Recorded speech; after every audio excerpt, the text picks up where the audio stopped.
Hello, good morning students. How are you? I am Dr. R.K. Sharma, the physics educator. So in the previous class, we were discussing the dimensional formula of various physical quantities. And since these dimensional formula of physical quantities are very important, okay, so we will continue the dimensional formula in today's class as well. So the dimensional analysis continues. Okay, so the next point we can take what will be the dimensional formula of refractive index, and this is the basically C upon V.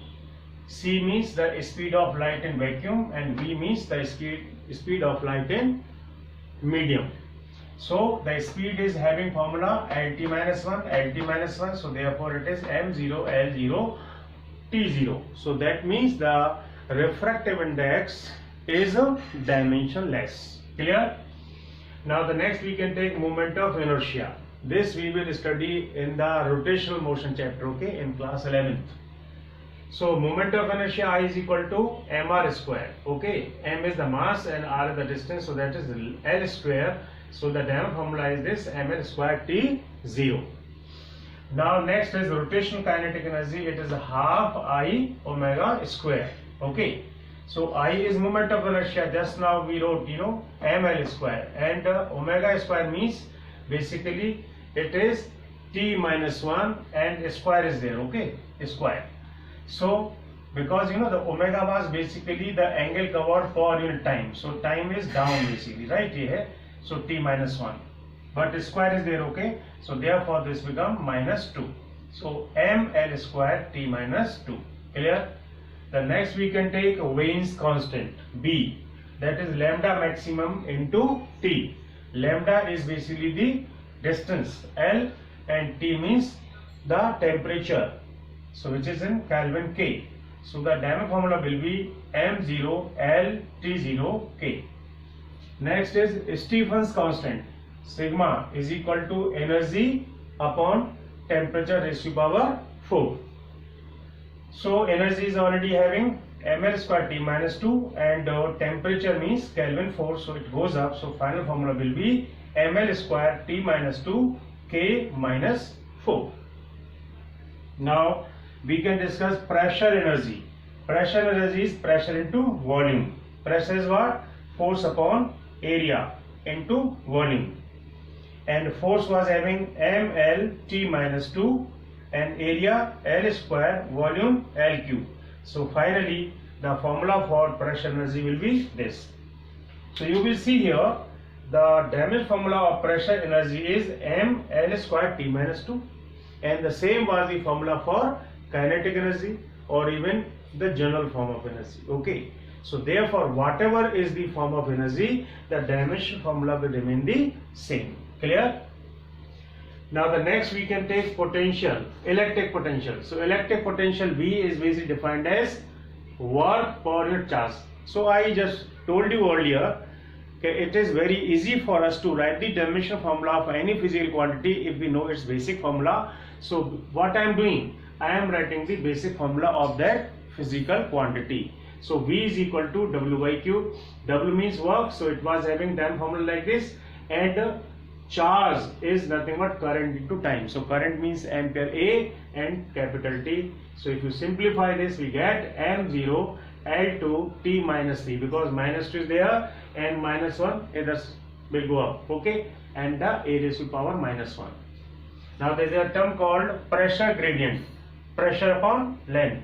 So force upon area into length. Force we know already, area L square, and this is the L. So therefore this is ml square T minus 2. Why? Because one L get cancelled and this L2 goes up.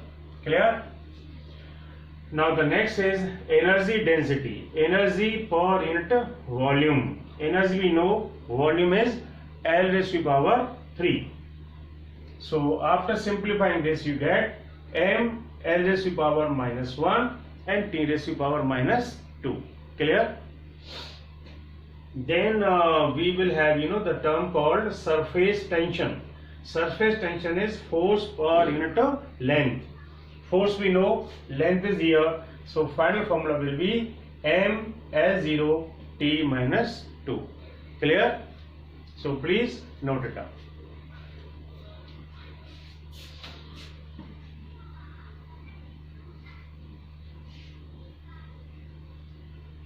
So basically we are finding that it is becoming very easy for us if we know the basic formula of that very physical quantity. So we will take a few more. Now let us talk about, the new term is heat.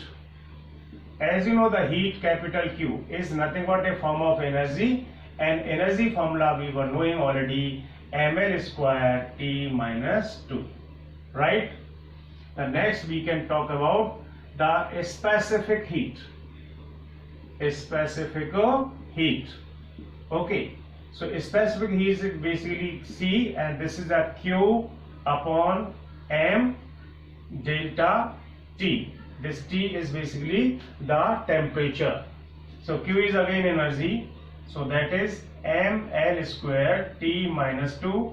This is the mass, right? Basically capital M, and delta T is Kelvin. So we will have M0 L2 T minus 2 K minus 1. Clear? So this way we can write down. Okay. Now next we can take the Boltzmann constants. Boltzmann's constant. Okay. Basically this is nothing but R, gas constant, upon the Avogadro's number. Avogadro's number, which is number means constant. But what is R? So the Boltzmann constant, this is the gas constant. Okay. So probably we could have taken the gas constant earlier. So before writing this, okay, we can talk about the gas constant first. Okay. Gas constant. As you know, there is a equation of ideal gas equation is there. Okay, that is PV is equal to nRT if we take 1 mole. So this is RT. So from here you will see R is equal to PV upon T. PV we wrote just now, it was the pressure energy. So basically the dimension formula of R will be the energy means ml square T minus 2, and this is basically not time, is a temperature, that is Kelvin. So therefore this will be ml2 T minus 2 K minus 1. Very important. So once we know, because I wrote this gas constant, okay, we know now the formula. So this we can use over here.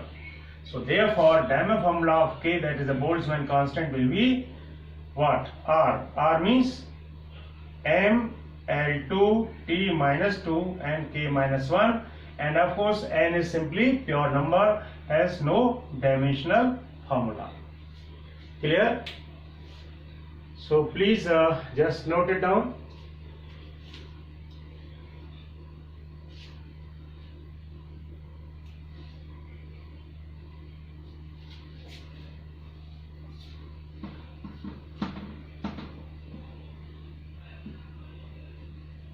So now we can take the few more. So let us talk about the current density. Current density is equal to current per unit area, right? So the current is basically A, and area means L square. So an ideal form will be M0 L minus 2 A raised to 1 and up to T 0. Current density, right? Then you can talk about, these are actually some terms, okay, used in current electricity, though these electrostatics and magnetism are in class 12. Then you can talk about resistance. Resistance R. Resistance R by Ohm's law, it was V upon I. And we know already, we wrote somewhere as the electric potential. So electric potential was basically work per unit of charge into current. So work done ka, what was the formula? ml square t minus 2. Charge is again I into T. So therefore this is a T and current means A. So finally this become ml square T minus 3 and A square. So this will be the dimensional formula of resistance. Clear?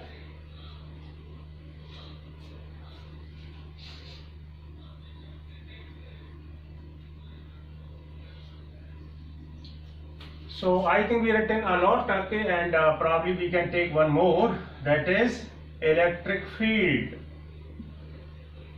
Electric field. So electric field E is equal to the electrostatic force per unit of charge.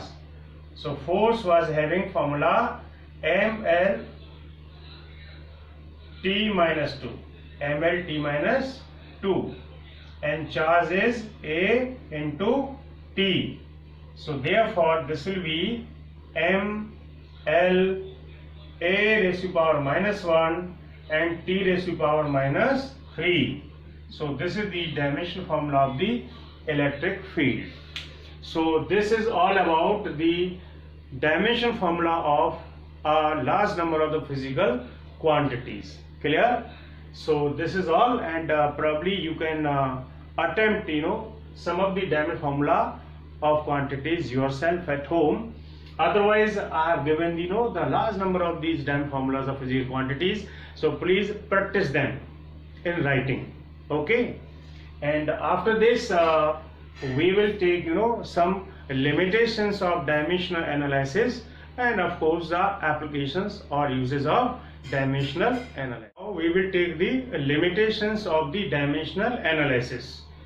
So the limitations of dimensional analysis are, so the first limitation is, that is, we don't have any dimensions, okay, for quantities like pi, the charge on electron, and the pure numbers 1, 2, 3, etc.